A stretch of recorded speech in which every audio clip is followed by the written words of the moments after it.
tinggalkan paham radikal ekstrim sampai pada tindak teroris karena dia tidak menguntungkan apa dan siapapun. Tidak menguntungkan pribadi kita, tidak menguntungkan keluarga kita, masyarakat, agama, juga negara. Semua dirugikan oleh itu.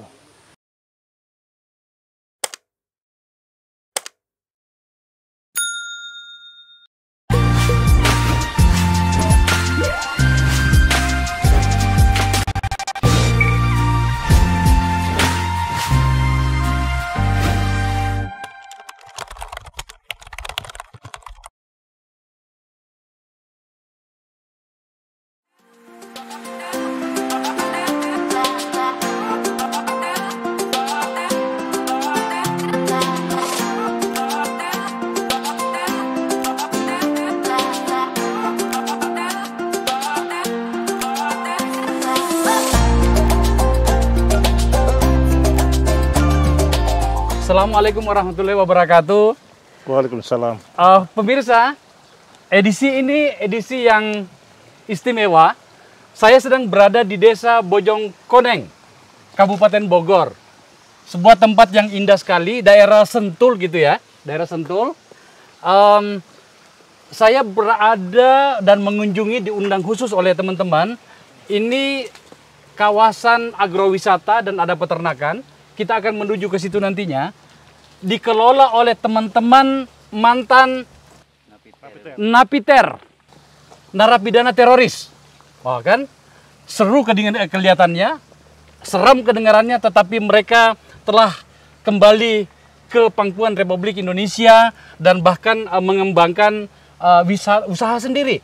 Ini adalah usaha sendiri yang kebetulan diinisiasi mendapat fasilitas dari Densus 88, Mabes Polri.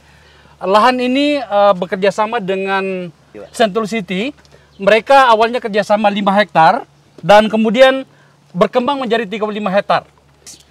Kita akan berbicara banyak nantinya, tetapi saya ingin mengatakan bahwa betapa teman-teman yang bekas narapidana teroris ini mencoba untuk berubah dan larut dalam masyarakat dan mengembangkan usaha sendiri. Mereka tidak meminta apa-apa. Mereka berusaha untuk mandiri, ya. Ini adalah peternakan yang dikelola oleh teman-teman napiter. Di sini saya didampingi oleh pengasuhnya, Pak Ustaz Haris, yang nanti kita akan berbicara banyak siapa beliau. Dulunya adalah petinggi dari berbagai jaringan Amir lah. Amir untuk gerakan Dari JAT dan segala macam. Beliau pernah sangat dekat dengan Ustaz Abu Bakar Basir.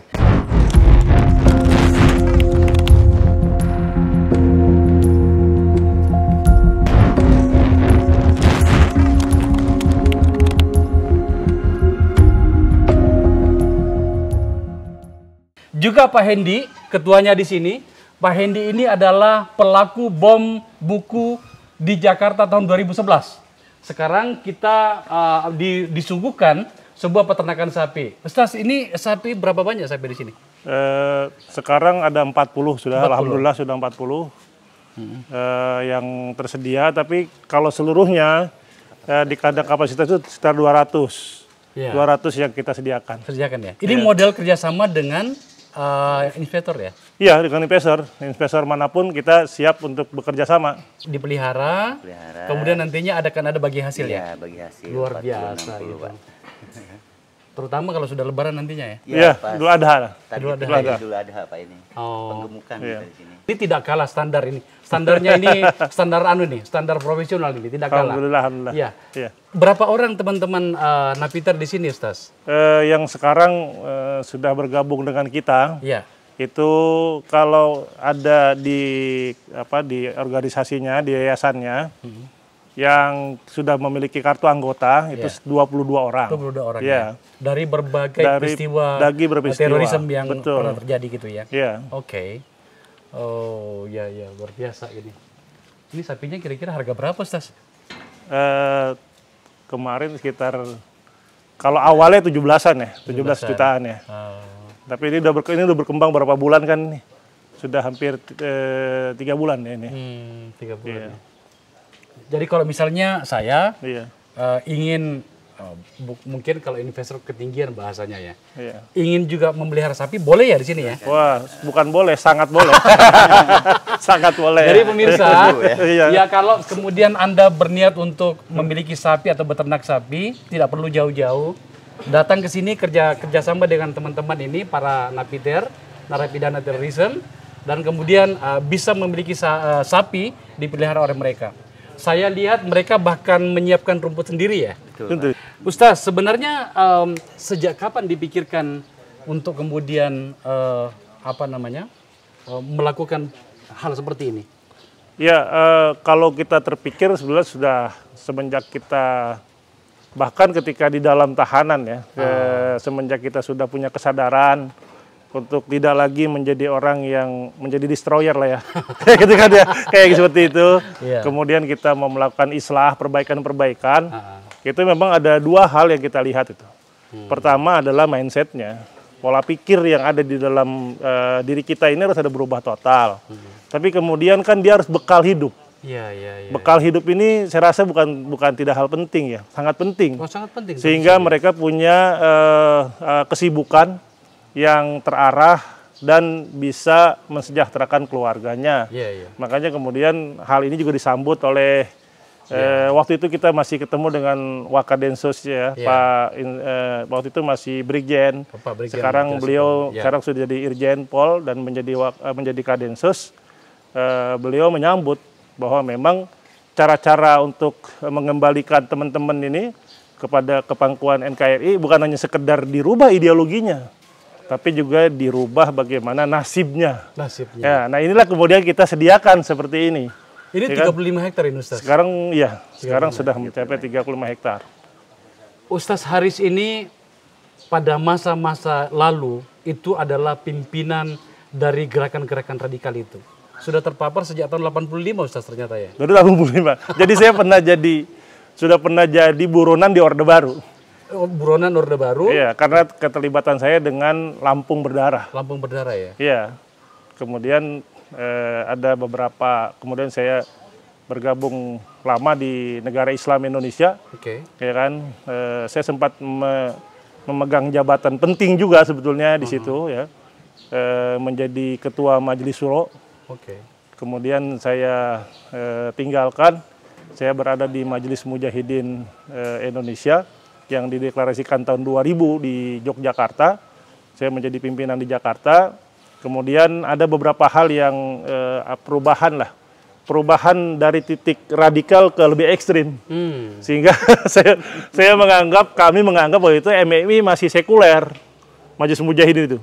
Makanya kita berinisiasi bersama dengan Ustaz Bakar Basir dan teman-teman lain mendirikan Jamaah Ansur Tauhid tahun 2008. Anda juga terlibat penuh dalam pengembangan pusat pelatihan teroris di Janto ya? Di Aceh? Di Jalin Janto Aceh. Sejak 2008 itu sudah... Luar biasa, Ustaz. Iya. Kita lihat sapi-sapinya, Ustaz. Silakan. Sapi-sapinya. Iya. Ini dikembangkan oleh teman-teman. Siapa yang bertanggung jawab di sini, Ustaz? Untuk sapinya? Untuk sapi, Kang Ocin ada ya? Ini ya Mas Abdi. Ini Mas Abdi ini juga tadinya di mantan polisi. Polisi yang cukup kreatif sebenarnya. Oh iya. Ini di polisi mana? lumayan. Ya. Ini pemasok senjata ini. Dulu polisi di mana? Di Cipinang. Cipinang? Di Mabes 3 Cipinang. Oke. Mulai terpapar sejak kapan? Pak siapa? Pak Abdi. Pak Abdi.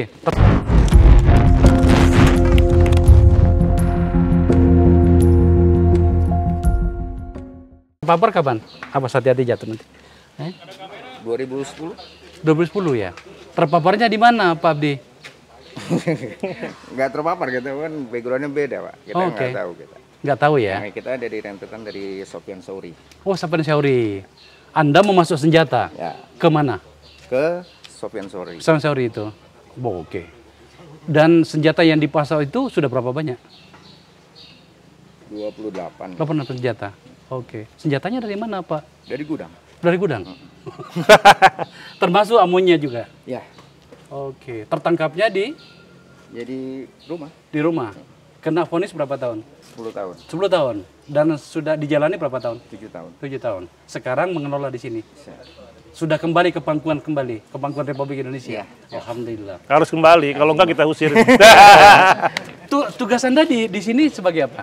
Sebagai penanggung jawab pekerjaan. Oh, ini jadi sapinya ini Anda tanggung jawab, Ya. termasuk ini makanannya ya? Ya. Ini Ini limbahnya. Oh, limbahnya? Limbah. Oh, Ini bal pupuk. oke. sirkulasi terus ya. Sapinya anu ya, apa sehat-sehat ya? Alhamdulillah. Iya. Iya, iya. Iya, tentu saja saya paham. Sehat ya? Saya nih berat. Oh, ini limbahnya, Stas. Oke. Dibawa kemana ini, Stas? Diolah kemana? Ini kan Pupuk. untuk pupuk. Oh, pupuk ya? Iya. Di sini kan kita banyak tanaman-tanaman Oke. yang ada pupuknya, nggak perlu lagi ke tempat lain. Dari hasil di sini kita bisa untuk memberikan pupuk yang kan masih sekitar 30 hektar itu kan kita garap pertanian. Oh. Gitu. Dan ini sudah organik Pak, sudah kita fermentasi pertama dari pakan sapinya sudah kita kasih prebiotik, di sini juga kita kasih prebiotik.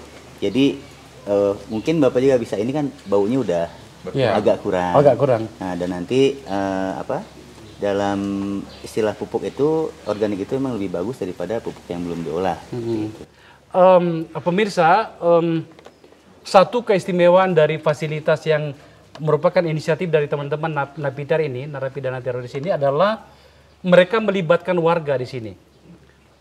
Napiternya sendiri hanya ada 22 orang. Dimulai dari sejak setahun yang lalu, tapi mereka melibatkan warga di sini. 62 orang warga terlibat di sini. Nanti kita akan bertanya kepada mereka bagaimana proses ekonomi yang terjadi di sini. Ternyata luar biasa, terutama dari fasilitas yang namanya kawasan wisata. Ini warganya. Ya. Nah, Oh, ini mewakili warga nih. Iya. Siapa Pak namanya Pak? Pak Usman. Pak Usman. Anda senang ya ada warga dilibatkan oleh teman-teman Napiter di sini ya? Alhamdulillah. Iya, senang ya. Dan ekonomi juga meningkat ya? dengan suaranya. Luar biasa. Kawasan wisata ini setiap hari Pak Endi? Kalau hari-hari biasa itu paling sedikit 100 sampai 150 Pak. Tapi kalau weekend itu bisa sampai 1000 atau 1500 Pak. Oke. Dan itu mereka bayar tiket ya? Bayar tiket Pak. Berapa satu orang? Kalau untuk weekend 20.000 Pak. Kalau 20.000. untuk hari biasa hanya 15.000 Pak. 15.000. Hari biasa ya. Oh ini pemancingan ya? Ini pemancingan. Pemancingan. Nah, kita sediakan juga buat rekan-rekan yang suka mancing. Ha-ha. Dan memang kita pilih view-nya langsung menghadap gunung Pak. Yang mana yang ini ya? Oke. Oke. Luruskan. Pemirsa coba lihat itu, indahnya minta ampun. Enggak jauh dari Jakarta. Hanya 1 Ya, jam dari Jakarta. Hanya 1 ini. jam dari Jakarta dan dikelola oleh teman-teman yang telah kembali ke pangkuan Republik Indonesia. Kalau 20.000 per kepala, Stas. Katakanlah misalnya 500 orang, berarti kan satu hari bisa 10 juta ya? Tuh Pak. Ya, memang masih membutuhkan pengayaan agar biaya operasi terpenuhi ya. ya. Tetapi yang Anda lakukan di sini sudah luar biasa. Alhamdulillah. Apakah selain dari perhatian Densus 88, terkhusus lagi Pak Kadensusnya sendiri, apakah ada perhatian dari pihak lain, misalnya Pemda Kabupaten Bogor? Selama ini kami masih menunggu Pak, dan sangat menunggu, ya? perhatian lain dari pihak lain, dari Kementerian Pariwisata, baik dari Pemda. Sebab saya yakin ini sangat prospektif Pak. Pertama yang tadi Bapak katakan tidak jauh dari Jakarta. Yang kedua memang takdir alamnya di sini sudah bagus. Dan kami tidak merubah takdir alamnya, hanya memoles sedikit-sedikit seperti itu. Setahu saya di Kementerian Pertanian itu misalnya untuk sapi itu mereka menyediakan bantuan untuk kerjasama dengan koperasi dan kelompok seperti ini. Mungkin Anda bisa mengajukan proposal untuk sapi-sapi itu, dan saya yakin ada gitu ya. Baik. Jadi kerjasama dan kan lebih bagus begini daripada bikin bom buku ya Pak ya.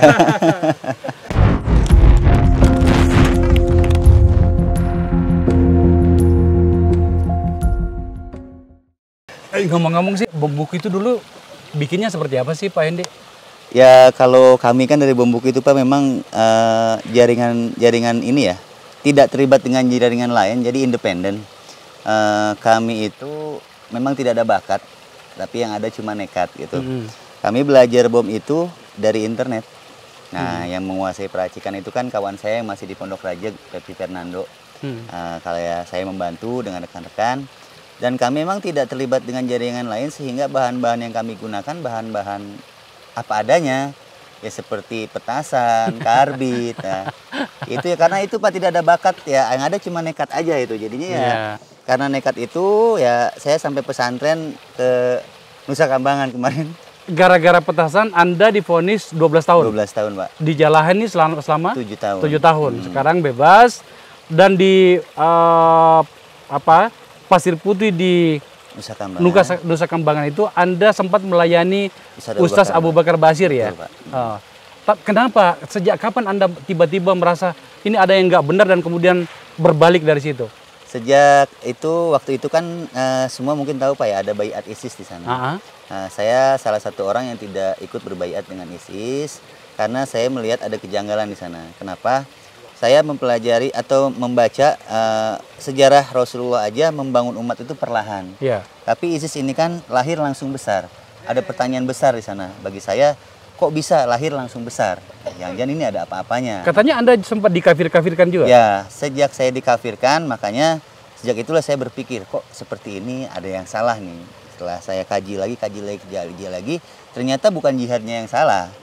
Kalau jihad salah, mungkin pendiri NU Kiai Haji Hasyim Asy'ari tidak akan mengeluarkan resolusi jihad. Nah, tapi yang salah itu waktu dan tempatnya, Pak. Waktunya kurang tepat, tempat juga tidak tepat. Juga bukan ayat-ayat Al-Quran yang salah. Kalau ayat-ayat Al-Quran yang salah, mungkin semua ulama sedunia akan mengadakan pertemuan untuk merevisi. Tapi kan yang kesalahan itu pemahamannya, pemahamannya, penafsirannya. Gitu.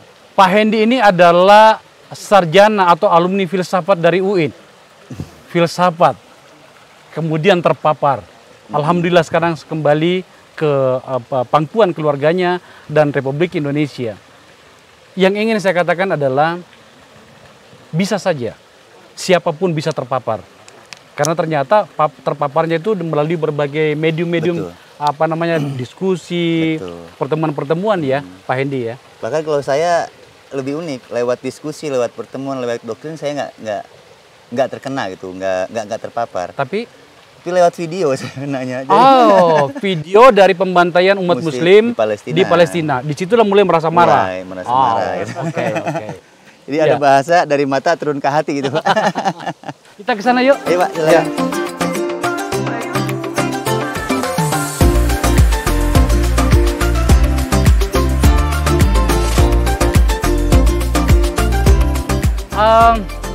Pemirsa Akbar Faisal Unsensor, coba lihat keindahan tempat ini. Sungai-sungainya di bawah itu. Batu-batunya besar, airnya segar, ya. Gunungnya di belakang, pokoknya top lah. Di samping saya berdiri sahabat kita, Amir Fadilah.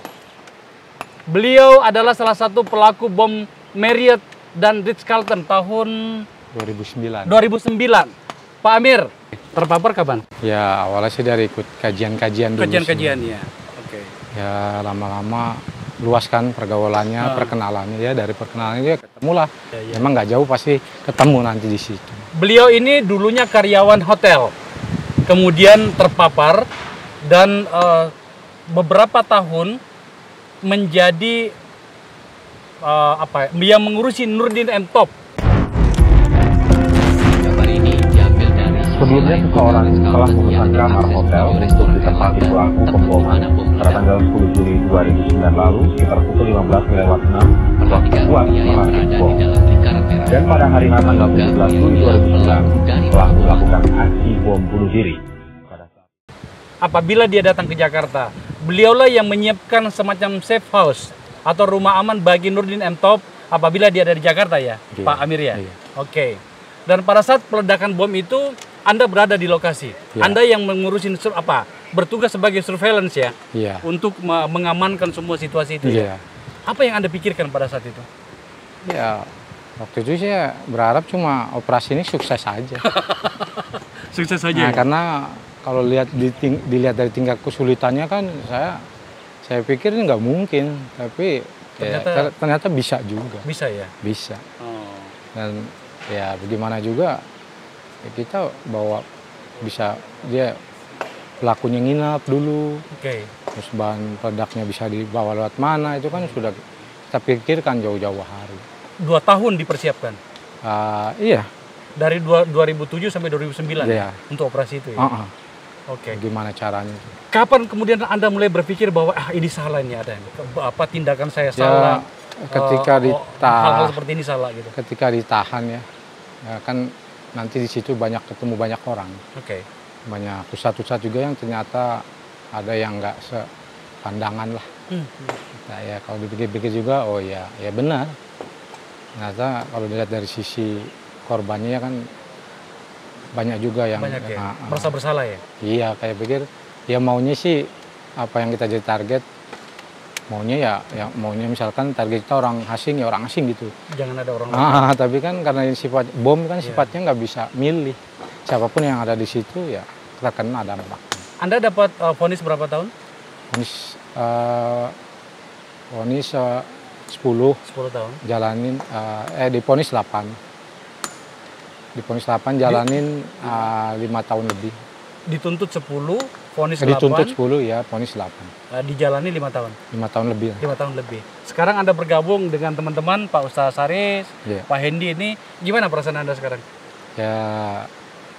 Ya senang juga ya karena ini ada hal yang baru. Hal jadi yang baru ya. Saya lihat ternyata teman-teman mampu juga. Ternyata dikasih amanah seperti ini. Saya pikir kalau saya sendiri mungkin nggak tahu ya. Iya, tempat Anda bagus sekali loh. Saya betul-betul memberi apresiasi pada teman-teman gitu. Iya. Salam untuk keluarga ya, Pak Amir ya. Ya. Selamat datang kembali ke pangkuan Republik Indonesia. Kita lihat lagi ya. Ya, ayo. Ustaz, apa harapan Anda terhadap para teman-teman Anda atau bekas anak buah bahkan yang masih berada di luar sana, yang masih berpikir ekstrim. Ini kan kemarin ada kejadian di Makassar dan penembakan di Mabes Polri ya. Iya. Sebagai mantan pimpinan dari banyak kelompok radikal dan kelompok teroris itu, apa yang ingin Anda katakan? Saya sudah berulang kali mengatakan sebenarnya, mari kita tinggalkan paham radikal ekstrim sampai pada tindak teroris karena dia tidak menguntungkan apa dan siapapun. Tidak menguntungkan pribadi kita, tidak menguntungkan keluarga kita, masyarakat, agama, juga negara. Semua dirugikan oleh itu.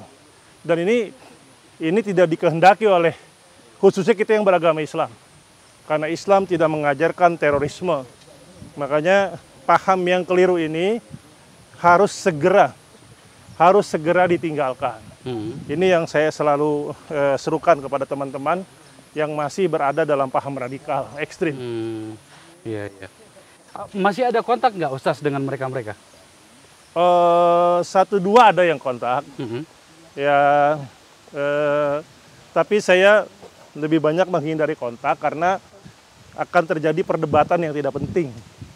Artinya mereka kan pasti masih menganggap hal-hal seperti ini kan dianggap kita sudah dikafirkan. Ya kan, meskipun kita tetap memberikan pencerahan bahwa memerangi terorisme, memerangi paham ekstrim itu bukan berarti memerangi agama, tapi memerangi satu paham dan tindakan yang keliru. Oh, gitu ya. Seperti itu. Ustaz, ini adalah titik yang paling populer di sini ya? Iya, makanya kan LUI.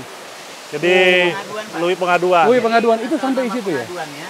Beradu. Pengaduan itu ada dari atas dan ada dari bawah ini beradu.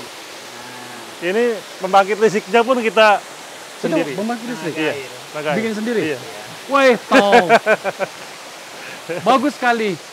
Ini tempat yang tidak pernah saya sangka ternyata ada tempat yang sebagus ini yang tidak jauh dari Jakarta, dikembangkan sendiri, materialnya kebanyakan dan hampir semuanya dari bambu, dikerjakan sendiri, dirancang sendiri, didesain sendiri, dikelola sendiri. Wow, luar biasa.